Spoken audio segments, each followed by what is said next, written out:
कल जैसे टमाटर 6-7 रुपये किलो थे, आज टमाटर 12-14 रुपये किलो थे। सेमी होलसेल की बात कर रहा हूँ मैं। मिर्ची कल 10 रुपये किलो थी, आज मिर्ची 30 रुपये किलो। भिंडी कल 10 से 15 रुपये, मैक्सिमम 20, आज 30 रुपये किलो। पत्ता गोभी 8-10, आज 10-12-15 रुपये किलो। तो तरोई जैसे कल 10-15 रुपये किलो थी, आज 20 रुपये किलो, 15 रुपये किलो। कल के कंपेयर में आज जस्ट डबल थे। पर मैं एक रिटेल में जो मुझे शिकायत मिली है कि बाज़ार के अंदर अब जैसे टमाटर 12-14 रुपये किलो यहाँ सब्जी मंडी में सेमी होलसेल में थे, मार्केट में कहीं 40 रुपये का भाव ले रहे हैं, कहीं 30 रुपये का ले रहे हैं, वो बिल्कुल गलत है।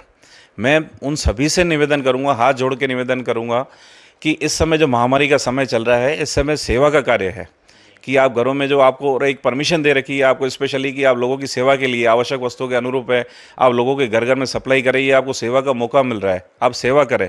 न कि अभी 1 का 4 करने का टाइम है, काफ़ी व्यवसाय बंद हैं, सब जने घरों में बंद हैं, आपको तो फिर भी मौका मिल रहा है कि आपकी रोज़गार चल रही है, तो उसका खास ध्यान रखें, आप लोगों को परेशान न करें। और प्रशासन से भी निवेदन करूँगा, इवन मैं कल से होलसेल या सेमी होलसेल के भाव दूंगा, जिसके आधार पर रिटेल ठीक है 2-4-5 रुपये आप मार्जिन करके आप व्यापार कर सकते हैं, अच्छा आप कमाएं, कोई इशू वाली बात नहीं। पर 1 का 4 गलत है, वो 10 रुपये की चीज़ 40 रुपये वो चीज़ गलत है बिल्कुल। सर मुख्य सब्जियों की एक बार फिर रेट बता दें। जी, आज के जैसे मेन भाव थे, आज टमाटर 12 से 14 रुपये किलो सेमी होलसेल में, धनिया 20 से 25 रुपये किलो, तरोई 20 रुपये किलो, भिंडी 30 रुपये, मिर्ची 30 रुपये, पत्ता गोभी 12-14 रुपये किलो, पालक 10 से 15 रुपये किलो, फूल गोभी 10 से 15 रुपये किलो। ये सेमी होलसेल के भाव हैं। अब रिटेल में आप ठीक है 10-20% आप इसको प्लस करके बाज़ार से आप ले सकते हैं। सर आने वाले समय में भाव का क्या? पुलिस की सख्ती के कारण हमें मुख्य दिक्कत जो अब आ रही है कि दुकानों पे काम करने वाला स्टाफ, हमाल, चाहे स्टाफ प्रतिनिधि, उनके पास नहीं बन रहे हैं। सब्जी मंडी से बाहर जाते ही लाठियाँ पड़ रही है, उन पे बल प्रयोग हो रहा है। कल उन्होंने मीटिंग करके मंडी में आने को मना कर दिया था। अगर स्टाफ नहीं होगा, मजदूर नहीं होंगे, किसानों के ऊपर लाठीचार्ज हुआ है वो नहीं होंगे, तो हम सिर्फ ठीक है मजबूरी है, हम दुकान खोल के बैठेंगे और ज़रूर बैठेंगे, हम कोई इशू नहीं। पर हम ना तो हमारे पास माल आने वाला है, ना लेने वाला, ना कोई देने वाला। आप ग्राहकों को भी लाठीचार्ज करोगे, सब कुछ करोगे, हम समझ रहे हैं वक्त जो है बड़ा कठिन है, प्रशासन गलत नहीं है, वक्त बड़ा कठिन है और ध्यान रखने की बहुत ज़रूरत है।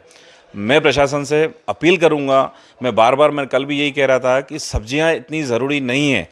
अगर आपको लगता है एक सब्जी मंडी में एक दुकान पे 30-40 किसान आएंगे ही आएंगे, 10 से 15 लेबर का स्टाफ प्रतिनिधि होंगे ही होंगे, उसके बाद ग्राहक आएंगे, तो एक दुकान पे एवरेज 50-60-70 जने होंगे ही होंगे, चाहे अपन कुछ भी कर लें, अगर दुकान खोलनी है या मंडी चलानी है।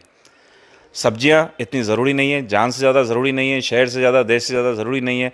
अगर 5-7-8 दिन अगर प्रशासन हमें अनुमति देता है, हम सब्जी मंडी बंद करने के लिए तत्पर हैं। हम स्वास्थ्य के प्रति चिंतित हैं और शहर के प्रति चिंतित हैं। इस भीड़ से हम खुद घबराए हुए हैं, तो प्रशासन से हम सहयोग की उम्मीद करते हैं। शादी को वर्षों बीत गए, लेकिन एक नन्हे चाहते में सारे सुख सपने बीत गए। दुख और विषाद से घिर घिर कर थक गए दोनों फिर कर। फिर एक दिन आए सुख की घड़ी, जब नीलकंठ पे नजर पड़ी। जैसे कहता हो नीलकंठ, तुम बिल्कुल भी मत घबराना, दिल में एक आस ले आना और झोली भर के ले जाना। मन में फुलझड़ियाँ छूटेगी, अब नन्हे मुन्हे बच्चे की, घर में किलकारी गूंजेगी। Neelkanth test tube baby centre, Udaipur. Realizing the dream of motherhood. Thank you, Neelkanth.